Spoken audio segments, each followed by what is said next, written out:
Welcome back to the Lore and Valor podcast. I'm your host, Justin Watson. I am joined again today by Monalisa Foster, author of romance, space opera, military sci-fi, hard science fiction with a physics degree to back it up, and as well as alt history, largely thanks to her association with disreputable characters like me. And what Mona Lisa says about her work that I love is she writes about human drives, not hyperdrives, even if she is setting something in a sweeping interstellar setting, which is so spot on and such a wonderful description of Mona Lisa's work and why she's so qualified to talk about the story we're drilling into today. We're going to go into Shadow and Bone, episode 2, which, as I covered last time, Mona Lisa, I only picked up because of your recommendation, and I know how picky you are. Yes. That was a great intro. Thank you. You're making me blush. Oh, well, you deserve it. You're awesome. I was talking to Mike the other day before we did our recording for our episode, and Craft came up, and we were like, oh, well, we'd have to refer to Mona Lisa. And he was like, yeah, no, we'd have to talk to Mona Lisa about that. No one knows or cares about Craft more than you. Well, yeah. Okay, I'll hone up to that. Or hone up to that. So speaking of Craft, we finished episode 1. Now, this is my first watch through. I'm casting as I watch the episode. I haven't seen 3, 4 on through the rest of the series. You have seen the whole series. Yes. I ended first episode good, like interested. I would have kept watching the show even if we weren't doing this podcast about it. But this episode really got me excited. Like there was some stuff that happened in this one that was very interesting to me. And had me latch on to both the characters and the setting a bit more. So how did episode 2 sit with you as a generality? I really liked the repetition of the emotional tone of them laying side by side and holding hands. I mean, that was repeated throughout the episode, and it really does set the tone for their relationship. It begins on that, and then it ends on it. And I like how they fleshed out the secondary characters or the ones on the secondary storyline as well. And since this is maybe my second or third viewing of this particular episode, I was picking up additional things that I had missed the first couple of times. And of course, we finally get introduced to the Darkling, because up until this episode, we had only seen him in previews. And I think they did a tremendous job casting Ben Barnes. He was auditioning for this while he was playing his character on Westworld. Okay, I have not seen Westworld, so the first season was really good, and I was rewatching that as well, and I'm going, yeah, he was auditioning for the Darkling because he was cast as Prince Caspian. And I think of Prince Caspian, I'm thinking of C.S. Lewis, but that's who he was cast for, I think. Oh, okay, gotcha. And so he went from being this goody two shoes to being this bad guy on Westworld, and then being the Darkling in this. Okay, I have to interrupt. Sorry to be argumentative, but have you actually read The Silver Chair? I imagine you haven't. I probably have not, no. Okay, so it is Christian children's literature, so obviously it can only go so far, but I will say for its rating, Prince Caspian does have a bit of a dark side. He didn't in the movie, really, but in the book, he does have a few more layers to him. Or I'm sorry, not The Silver Chair. It is Prince Caspian. Yeah. So you're right. And The Voyage of the Dawn Treader. So yeah, he has a little bit more of an edge to him. He's not quite so vanilla, but you're right. The movie kind of glosses over all of that. I'm going strictly by the movie in this case. So yeah, I'll take that. The books usually have more depth. So yeah, he was great too. I'm familiar with him from Punisher, the Netflix Punisher series. He's spoilers for Punisher season 1 if you've seen it. He's the main character's best friend that he served with, who ends up being the bad guy, and it's kind of obvious that he's going to end up being the bad guy. If you're familiar with the tropes of the thriller with the betrayal, like the action thriller or revenge thriller where this guy's going through and he has only a handful of allies and one of them's going to screw him over. That was his role in that. But he was so magnetic and charming, and I wanted to like him enough that I was like, well, maybe they won't. No, they did. He's the bastard. But yeah, he is a great addition. I really enjoyed his appearance in this as well. Okay. And now I'm gonna have to chase that down because I just want to see what you're talking about. Punisher season 1, I think it'll be flawed, but I think you could legitimately like it. There's enough character work in it for you to sink your teeth into. It's not just, as you'd like to say, Hulk smash, or to Yes. be more specific, Hulk shoot. Although there is plenty of that for people like me. Knuckle dragging characters who need to shave, but don't.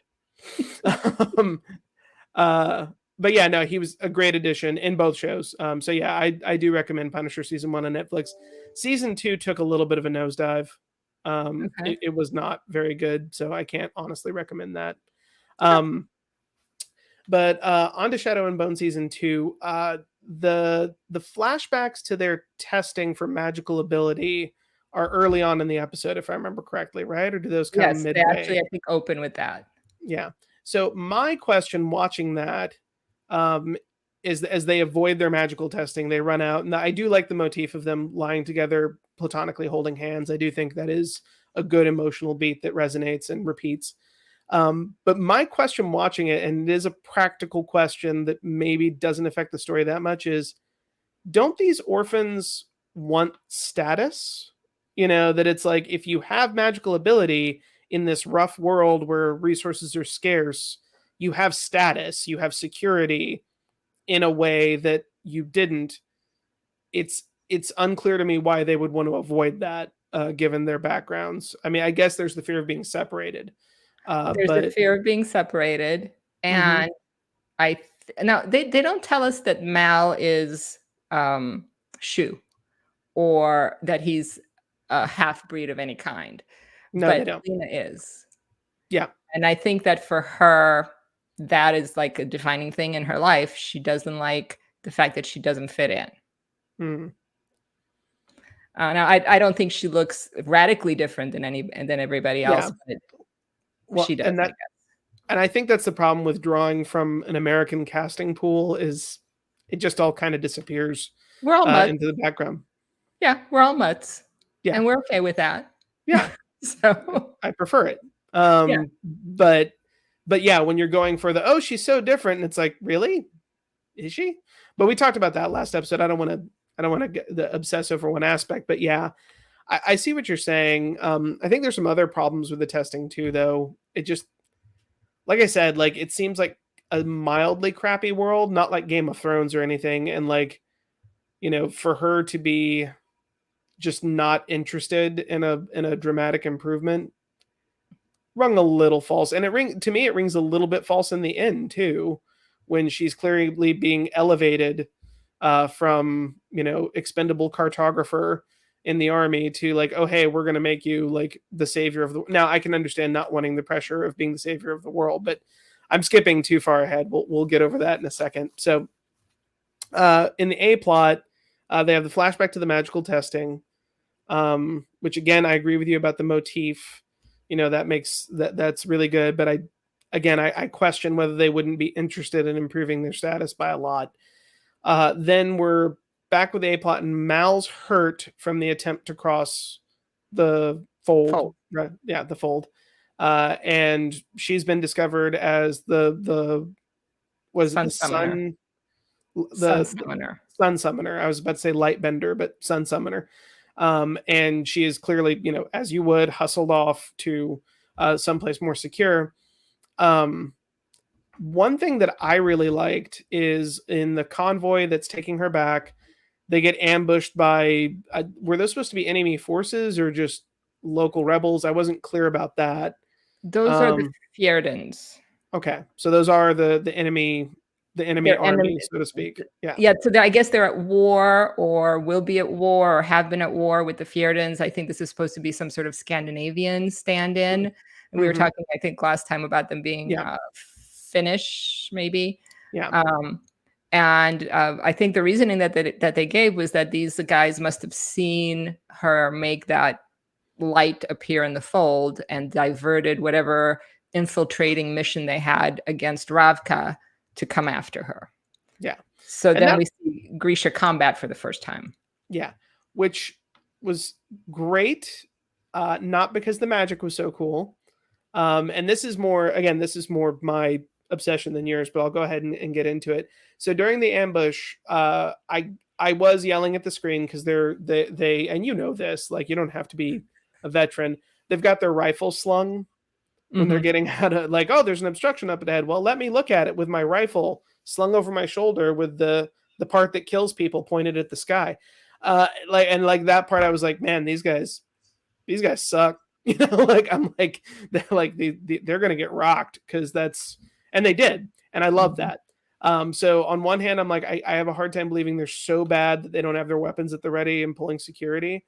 But on the other hand, I do like the execution of the ambush pretty well.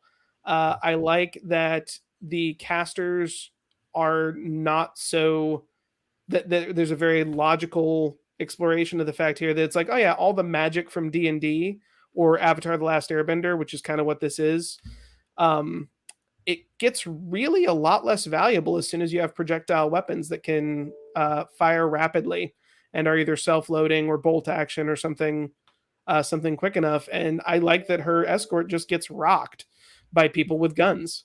You know, that's pretty fun to me. Uh, Um, Guns are better than magic? Yes, I can see why that would appeal. Yeah, yeah. Well, and like, not that I love magic. I play a wizard in D&D. I write about when I haven't published any of it yet, but I tend to have wizard main characters in my fantasy stuff. Magic is cool as hell, but I do like this exploration of, you know, as soon as you get to a certain level of industrialization, how relevant are the mages, are the wizards, the casters, the Grisha in this And case. and we go into that, to jump Mhm. ahead a little bit to Yeah, later with the general going kinda yeah, giving us numbers. They yeah, used to be worth 50 of us, and now it's 2 dozen of us, and who knows what they'll be worth yeah. whenever. And Yeah. I appreciate that so much because obviously the military logic of the show is not the main focus. But this is how bad most shows and movies do with military stuff, and is that if you show me you spent a little bit of time thinking about it and came to a reasonable conclusion, I'm really happy with you. So like it really made I was like, thank you. Like you thought about that for a second and came up with a reasonable conclusion and an interesting world building element to add in your story that doesn't detract from a character, actually enhances character relationships and makes it clearer why the Grisha, I assume, are going to overreach. Why they're like that their position is in question. That while they seem to be the most powerful element of society here in Ravka, it's not assured that they'll stay there. That's all interesting to me, and that informs the characters, individuals, and the world as a whole in a way it doesn't feel like they were stopping to, as you know, Bob. It felt really natural. He was imparting information that he would have in that conversation naturally without being like, hey, I want to world build. And you're going to Right. listen to me world build with conviction, character who knows slightly less than I do, so I can tell you about it. Like, I thought it was really smoothly done. And I really like the guy's attitude too. That he's like, yeah, she's a Grisha. Now, she was one of mine, but she's no longer my problem. I'm fighting a war. Get the fuck back in ranks. I really appreciated that. You can really feel how old and tired he is, and how he's just had it. Yeah. It's like and I can see that. I could see it. This has been going on a long time, Mm, and, we also get the information that it used to be a death sentence to be Grisha. I think we get that from Ivan or Fyodor in The Coach, yeah. and there Before was they apparently inverted the social order and took control. Yeah. and I thought that was done naturally as well. And this is why she has to be an ingenue in the story, is because we the readers are the stand-ins, or she's the stand-in for us. Yeah. And that's why I like this trope of the newcomer or the fish out of water, because now you get to the world building is just much easier when you're not writing a general or an emperor or whatever. Yeah. The Watson character, so to speak, pun fully intended. The Watson character is a little easier to accept when they're 18 Mhm. than when they're 35 or 40 or 50. Yeah. No, you're absolutely right. I did so I like that. I like, and also I'll give them credit too. The protagonists, the main protagonists and the other characters were trying to take cover. too, which is something people often forget to do in shows with guns. That it's like, Mhm. yeah, get behind a goddamn rock, like again, that's not even any kind of tactical training. It's just the survival instinct to get behind something solid. I appreciated that. I liked him showing up. Sorry, by him I mean the general, the Darkling, right? Mhm. Like the Darkling is his title. Kerrigan, it's General Kerrigan, but they call him the Darkling. Yeah, General Kerrigan, the Darkling. I like him showing up and just straight up wrecking a dude with his magic. To make it clear that he's, it's like with enough concentration, I can cut someone in half with this, and I am still faster than a gunslinger at short range, so we're not irrelevant yet, kind of thing. And And when I they like, did, go go ahead. ahead. No, no, no, you. When they did the fighting outside of the coach, um, Mhm. they were throwing up dust. They were Mm, trying to clear the dust. They had smoke yeah, grenades, which were yeah, throwing up smoke. So they tried to get a squalor in there. yeah, So I thought, I'm not an expert, but I thought it was very well planned out. And yeah. it let us see them use their magic for the first time.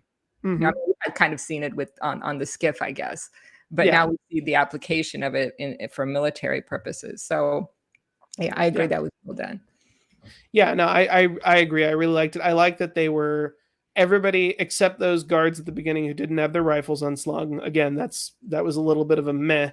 I got annoyed about that because again, even if you're not a terribly professional soldier, you still want to live. So it stands to reason you'd be a little more alert while guarding something as valuable as a type of magician that is basically mythical. But aside from that, I really give him credit for everything else in it because while the magic was of everyone short of General Kerrigan, Kerrigan, Mhm. everyone's magic short of him seemed like it wasn't as effectual as just a bunch of people with guns. They were trying to use it logically, so it's not like they were idiots. It's just that they were outnumbered, and God made man, Sam Colt made him equal. And whoever this world Sam Colt is doing a great job of making them equal. I'm willing to bet his name was Kalishnikov or something. Yeah, yeah. Well, yes, but uh, I think they imply because they say the Feardins. It's like because that like I'm trying to remember that you mentioned earlier that they used to be worth 50 of us. Then it was 20, Two then it was dozen. 12, then it was two Yeah. dozen, now it's 10, and I remember he says specifically, it's like then they introduced the revolver and then it was 10, 12, and then we were massacred by Feared repeating rifles and it became 10-1. How long until they're just as useless as the rest of us? Like I really thought that was pretty awesome. Mhm. um yeah, so I liked all that part. I started to get annoyed when Mal tries to desert. Yes. I um figured you would. Yeah, I'm like, oh my god, like because I thought they were gonna do it. Like I thought they were gonna follow through and he was gonna ride off and somehow survive that experience, which would just piss me off to no end. But I do like that his smarter friends bring him back to reality of, random conscript riding up to the Imperial Palace is just likely to get executed and not do any good for anyone. I think she did a very good job with the military. I mean, I don't think she has a military background, and this is not military fiction or It's any not. stretch of it. But she has the best friends coming in and doing basically an intervention.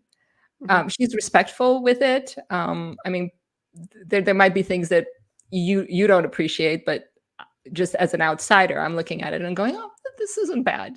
Yeah. There's a lot of veracity here, and I like the fact that, like with you, oh, we're going to talk you out of doing something stupid. We're Yeah. gonna, if you really want to get an invitation to the little palace, do something heroic. Mhm. Um, so yeah, I know, and he's impulsive, he's young. This is the kind of thing you would expect him to do. But you Yes. have to choose. You have to choose to do the right thing, and I think that's why it had to be in there, because he has to choose to do the right thing rather than just stand by and have Mhm. it get swept up in events. Yeah. Yeah, no, that's all true and fair, and like I said, like as it turned out, it was good. I was just afraid they were because it is realistic he would desert. It just wouldn't be very satisfying because I feel like with that plot thread, for me at least, there's no satisfying way to resolve that because I'm like either he gets away with it, which seems silly, or you kill them off, which is not satisfying. So I think they did a really good job with it. I don't know what's in store for his character as we go forward, but I'm interested to see what happens. And I hope they keep some perspective with the normal army and what's going on there. Not that I demand epic battle scenes, but it's interesting to me. As far as their job with the military aspect, I'd say for a show that is not a military focused show, they're doing a good job overall. Things are left a little vague, and that's fine. The only thing I think that was kind of, and I mentioned it in episode 1, was when the cook refuses to give her food. I'm like, that seems like somebody would put a stop to that pretty quickly. But yeah, overall, I'm like, oh yeah, no, that's pretty good. You put more effort into that than I expected. So good job, guys. Okay. I'm glad because I'm glad that you're enjoying it. Just truly enjoying it. Mm-hmm. Yeah, I definitely am. I'm glad I listened to your recommendation, because I would not have watched this on my own, and I would have missed out, because so far it's been really good. I don't mind how much I normally have pretty hard standards on who gets to freak out and for what reason, with me still empathizing with him. But I was okay with her freaking out on Kiergan, because I'm like, yeah, you've probably never, like, I get the impression she's not a veteran yet, that she's new to the army as a conscript, and she's not inured to blood and violence yet, so that would freak her out pretty bad. Go and ahead. In the book, she always goes more into depth about her own physical, intellectual limitations, because they don't harp on it very much in the series, but her size and the fact that she's weaker than everybody else is emphasized over and over again in the book. Yeah. But not in the movie, because in the movie she's actually a fairly large girl. I mean, she's tall. Yeah. Yeah, she's not Ronda Rousey, but she's not a Reed either. Right. So I think we get that one point where Anya Cunha tells her something about make your drawings really good, or they're going to put a rifle in your hand and you're going to die. Yeah. And so because she's this cartographer, you're right, she's got this innocence. She's been trained to draw what she sees so that she can update maps. She's been taught cartography. I don't think she's even armed. I don't think there's a scene where she has a gun. No. Yeah. So she's one of these people that is with the military, but she went to fork and knife school.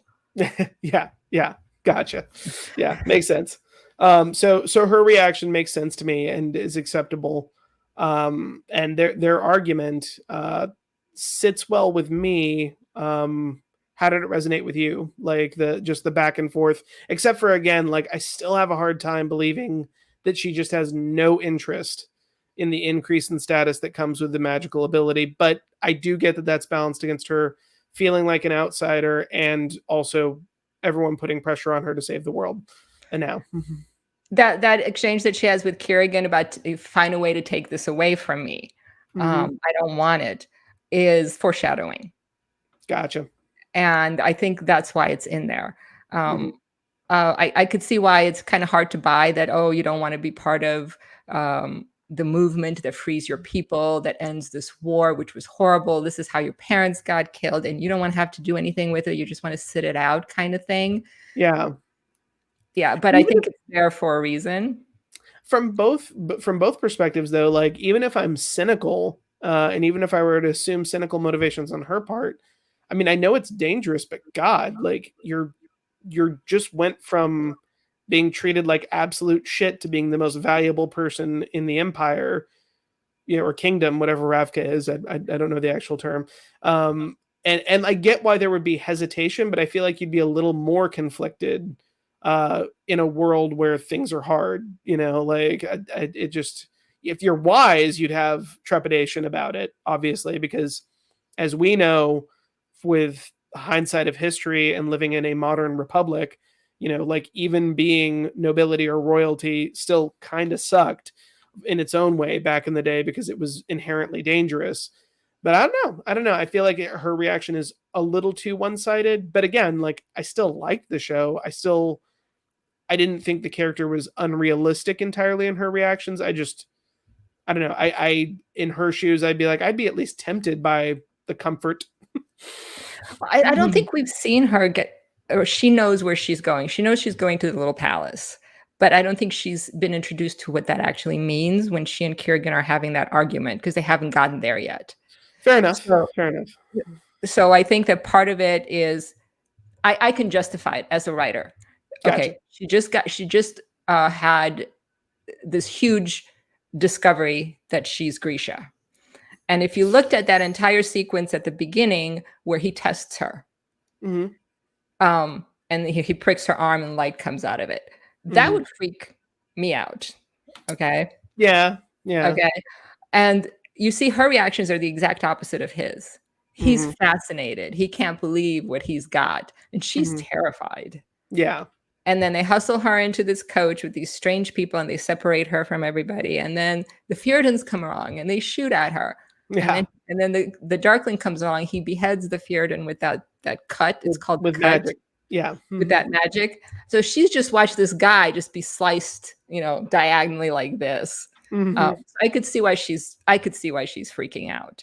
Yeah, I definitely appreciate the freak out. Like, I think that's valid. She just, yeah, go on though. I don't want to derail you. Oh, and I would just think it's that whole trope of the hero turning away from the call to adventure. That too. It's very this Campbellian. Is where we are in the story.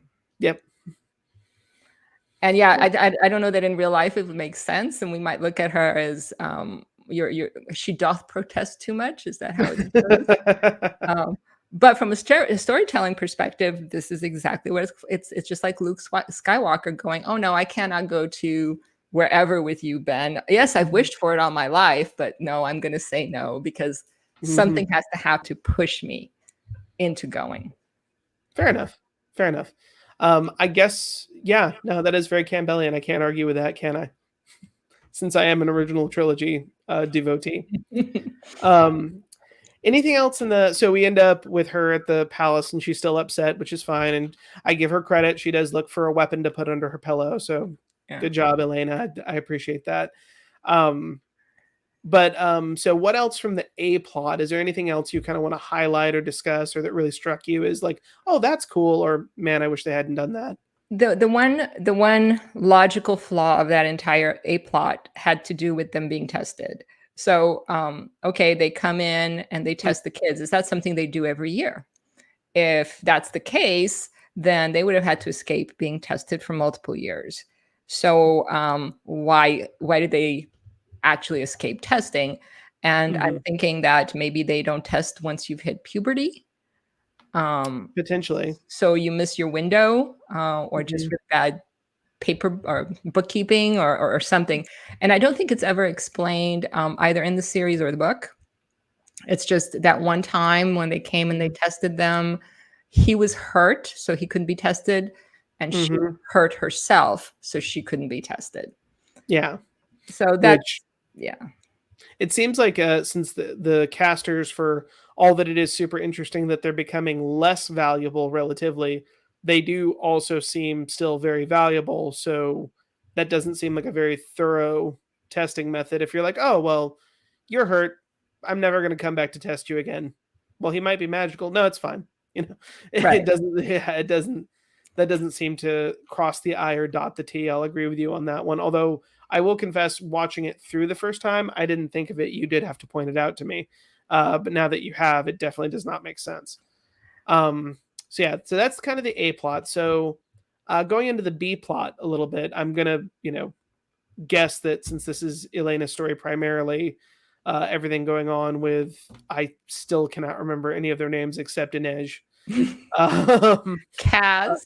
Kaz, the guy with the hat. Jasper the gunslinger, and Inej. Yes. Gotcha. Cool. Got them. I had to write it all down too. Yeah.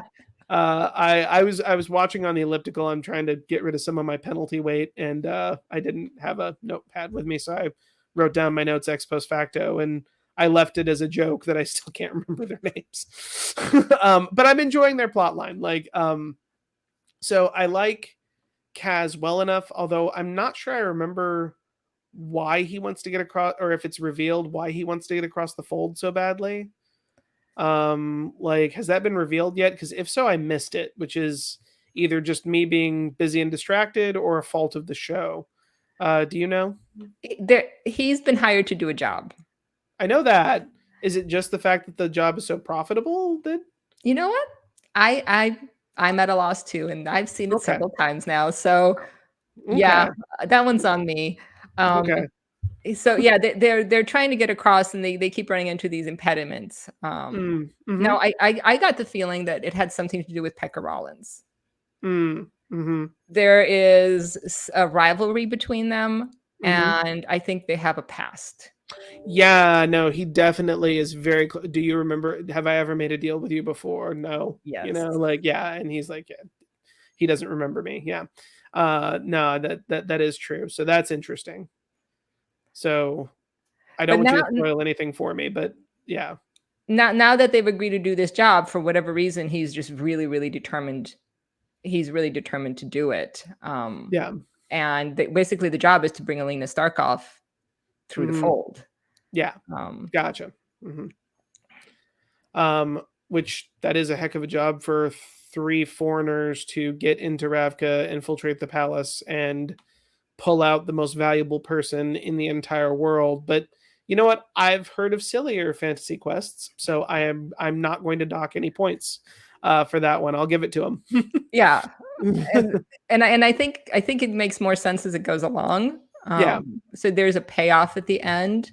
Hmm. I love that one line of his about never making decisions out of fear, only spite.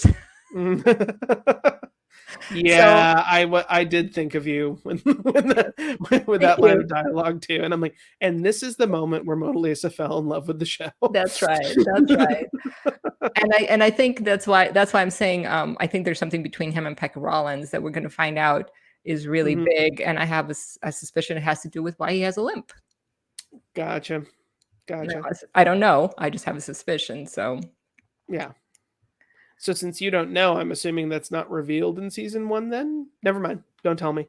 But yeah, so I enjoy Kaz's character. I do. I think they're walking the line pretty well with the ruthlessness combined with he's clearly going no further than he thinks he needs to go with people to get what he wants. He's not. I have yet to see him be. He'll operate out of spite clearly when he's been wronged, but he is not. It seems, which allows you to identify with him, which is nice. I will say I like the actress who's playing Inej. I like her relationship with Kaz. I like the complexities of she's an indenture, but he clearly does not think of her as rented property. He clearly does have some respect for her, and vice versa. I do have a problem, but there's a caveat to it. I'll go forward and then I'll back off a little bit. I have a problem with a character that they assert does not kill, who primarily uses edged weapons, because those are made for killing. I mean, you can kill someone with blunt force trauma too, as you know as well as I do. So you shouldn't go knocking people in the heads like in the movies and assume you're only going to knock them out, because you totally could kill them. But if you're using edged weapons to draw blood, you're trying to kill someone. So her being a super good knife wielder who has never killed anyone makes dick all sense to me. And the way they set that up. So that jerked me out of the story a little bit. Go ahead. um, the I agree. And so I think we're going to get a little bit more of a reveal as to her past. I mean, this was Mhm. my problem with her last in the first episode too. Is if she was taken when she was 14, who trained her? Yeah. I mean, And did how she they just take her alive. yeah. So I'm guessing maybe she was a circus performer, somebody that threw knives. But Um, throwing them is not the same as fighting. Yeah, I, it's fine. It's fine. I'm trying to kind of justify it, um, 'cause try to come up with an explanation. Mhm. And I don't have no idea how old she's supposed to be now. So I don't know how Yeah. many years have passed since she was taken, and the way that they played this whole thing about her being sent to kill the one guy that can Mhm. get him across the. So there were some coincidences in this that okay, so Oh, thank you. Yeah, go ahead. You might be about to talk about the one that bothered me too. Go ahead. Okay, so I realized that Kaz is very good at recognizing Mhm. people or reading people. So he picks Sure. the one woman out of all those people in the thing that he can test. Now, I love the way he did it with the money because this Yeah. is an actual regional thing. And Yeah. then with her calling it West Ravka instead of Ravka. But the hmm thing with the money is like the thing with the buttons in World War II about Yep. whether they were sewn, in parallel or X could give away that. hmm So I Or like the German 3 versus the American 3. yeah. Like, yeah, I actually do it the German way. I'm not German, but I do that. But generally speaking, Americans do this, Germans do this. Yeah. Yeah. Yeah. So he just happens to pick the right woman. Yeah. It's just so it's not that I don't believe he could do it. It's like it's a cool little thing because you're right, it's a cool little tell. But I had the same thought. I was like, well, that's convenient that she was standing right there, and you happen to have a Ravkin who'd been smuggled across the fold when they're allegedly like rarer than uranium. Like, oh, okay. So yeah, no, I remember like I didn't put it in my notes, but I remember thinking that too, of being like, that's very convenient. And then it crosses with um Helene Mhm. sending Inej to kill. Yeah. Yeah, And at first I thought, well, this is just a test of Inej. Of course, you give the character something that they can't do, and now you mhm, force the story so that they get forced to do it, so that it costs them to win. They mhm. have to pay a great price to win, right? Because it's always supposed to be about death. In Yeah, a romance, it's the death of a relationship. Here, it's going to be the death of Inej's soul because she mm. has to kill. So that's what I was thinking as a writer. Yeah, and kill someone who's undeserving. I think it would have been better for me if it was like, no, Inej is totally an assassin, but she has a really strict code about who she killed. And maybe this is me projecting too much because that's how I've rationalized my life and having committed violence. When I do believe in the fundamental value of human life, I've just committed violence under circumstances where I thought it was necessary and justified. So when a character's like, yeah, no, I will kill people, but only for certain reasons under certain circumstances, and I won't kill random innocent people because somebody else tells me to, or at all, to be clear, not for under orders or for fun, either way.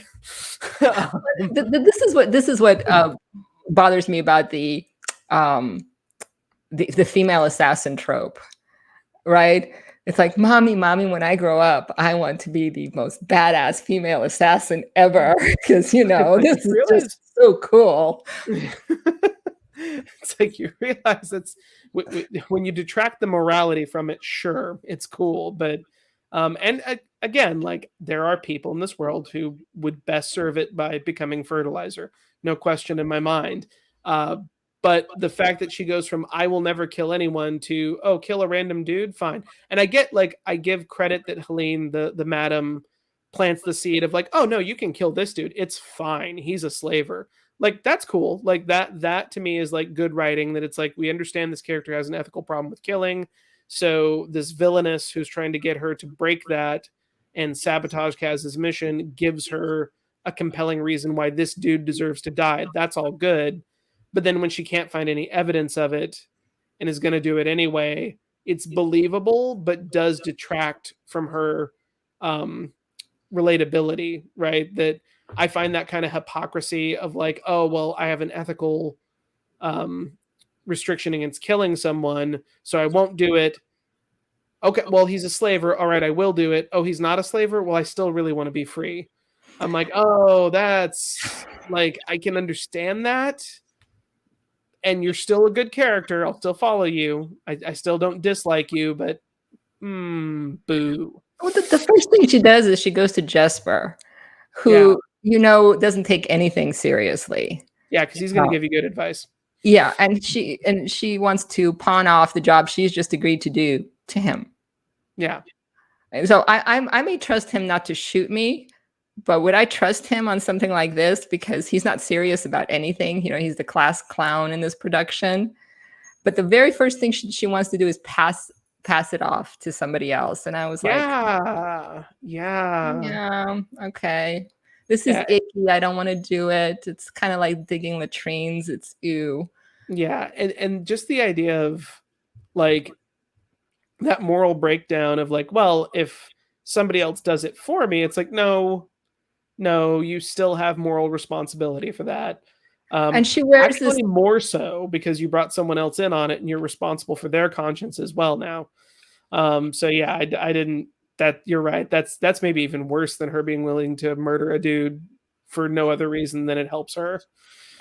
Plus, she's supposed to be this really deeply religious person. She carries that little necklace that her mom made her. It makes her Mhm. very relatable, but then she does this thing.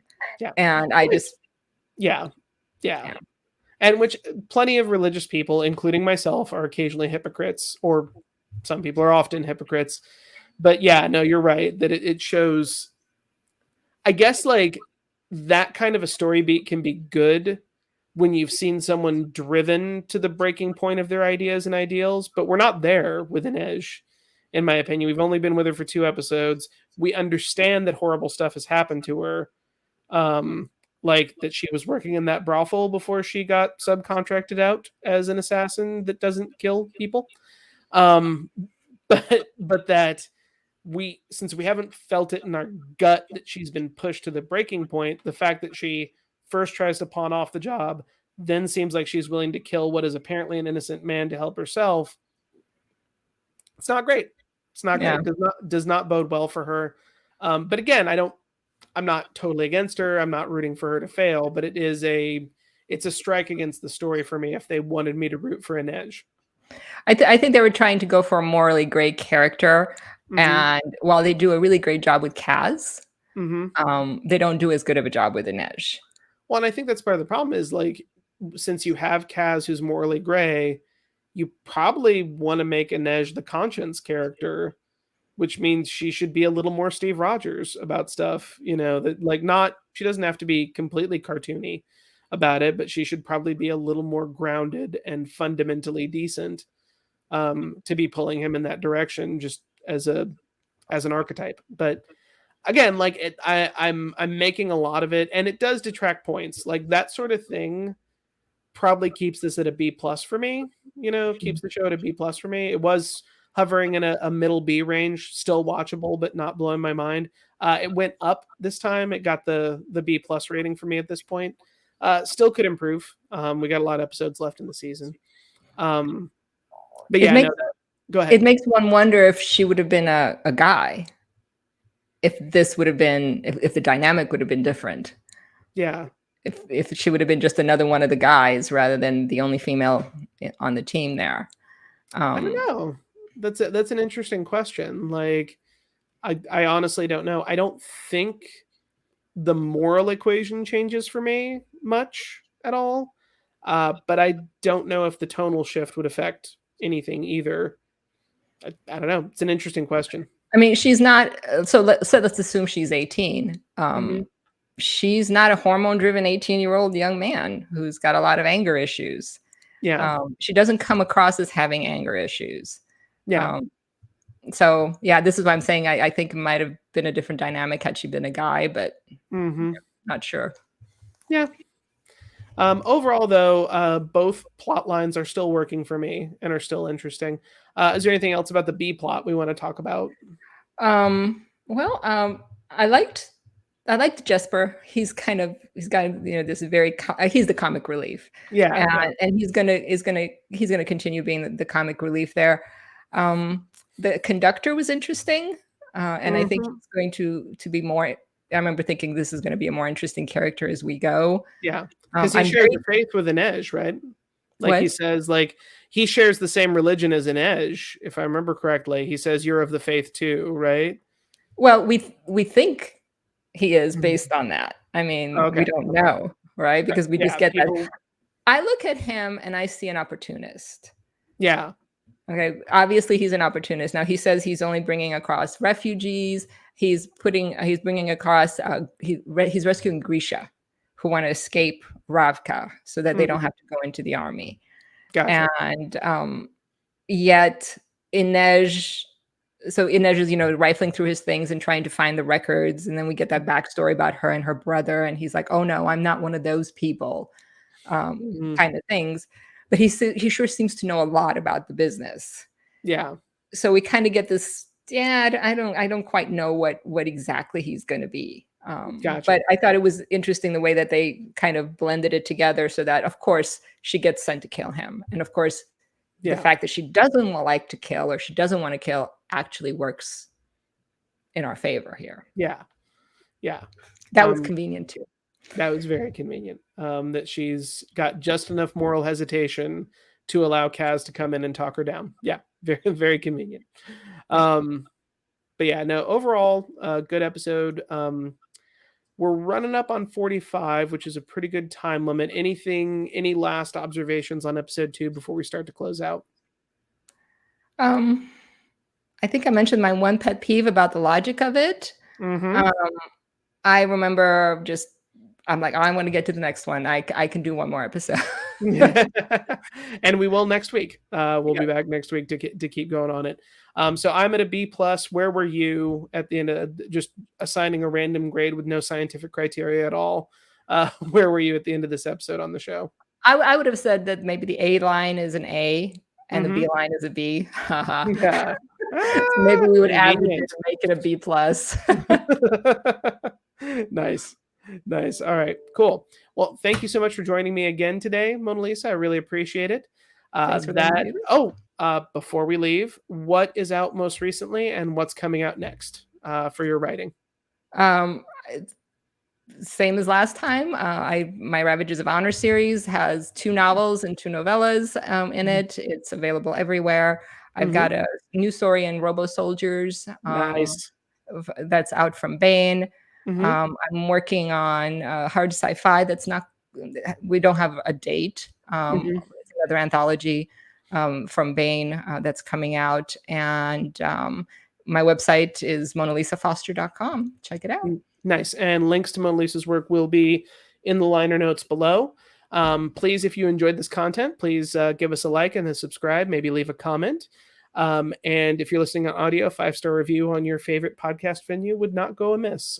Or just buy one of mine or Monalisa's books. That's also very much appreciated. That's all the time we have for Lore and Valor. Thank you so much for joining us. Hope to see you next time. And until then, keep up the fire.